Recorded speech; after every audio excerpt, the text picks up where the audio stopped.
তথ্য প্রযুক্তির যুগে সামাজিক মাধ্যম ব্যবহার শিশুদের ঠেলে দিচ্ছে ভয়াবহ হুমকির মুখে। তাদের ঘুমের ব্যাঘাত, সময় নষ্ট, আসক্তি, ক্লান্তি এবং আত্মকেন্দ্রিকতা ক্রমে বাড়ছে। এজন্য অভিনব এক সিদ্ধান্ত নিয়েছে অস্ট্রেলিয়া।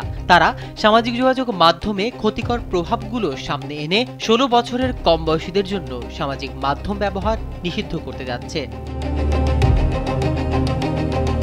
দেশটির প্রধানমন্ত্রী অ্যান্টনি আলবেনিজ জানিয়েছেন, এ বিষয়ে প্রস্তাবিত আইনটি আগামী সপ্তাহে সংসদে উত্থাপন করা হবে এবং এটি মূলত অভিভাবকদের উদ্বেগ কমাতে সহায়ক হবে, কারণ তারা অন্য সবার মতো অনলাইনে বাচ্চাদের নিরাপত্তা নিয়ে বেশ চিন্তিত।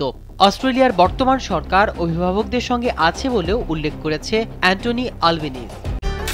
নীল মজাদার গোলমার্ক পপস, কুড়মুড়ে বাইটে ফুরফুরে লাইফ। সামাজিক মাধ্যম ব্যবহারের ক্ষতিকর দিক হলো, প্রথমত ঘুমের ব্যাঘাত। রাতে সামাজিক যোগাযোগ মাধ্যম ব্যবহার করলে ঘুমের সমস্যা দেখা দেয়। দ্বিতীয়ত সময় নষ্ট।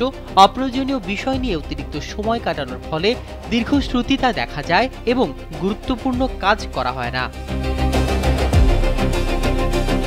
তৃতীয়ত ক্লান্তি। সামাজিক যোগাযোগ মাধ্যম অতিরিক্ত ব্যবহারের কারণে দিনের বেলায় ক্লান্তি ও মনোযোগের অভাব দেখা দিতে পারে। 4 নম্বর হলো আত্মকেন্দ্রিকতা। কিছু কিছু মানুষ নিজের ভার্চুয়াল জগৎ নিয়ে এতটাই মগ্ন থাকে যে তারা বাস্তব জগতের প্রতি উদাসীন হয়ে যায়। 5 নম্বর হলো আসক্তি। অতিরিক্ত ব্যবহারের কারণে সামাজিক যোগাযোগ মাধ্যমের প্রতি আসক্তি তৈরি হতে পারে, যা দৈনন্দিন জীবনকে মারাত্মক ক্ষতিগ্রস্ত করতে পারে।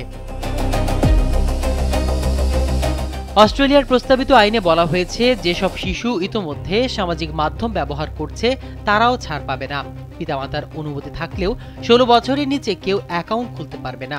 এক্সেস নিয়ন্ত্রণের দায়িত্ব নেওয়া হবে প্ল্যাটফর্মগুলোর উপর, তবে ব্যবহারকারীদের কোনো জরিমানা করা হবে না।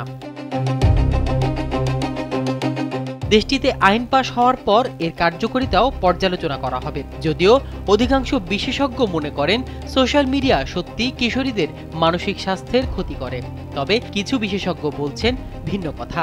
তারা মনে করেন নিষেধাজ্ঞা আরোপ সমাধান নয়, বরং নিরাপত্তার মান ও দক্ষতা শেখানোই অধিক কার্যকর পন্থা।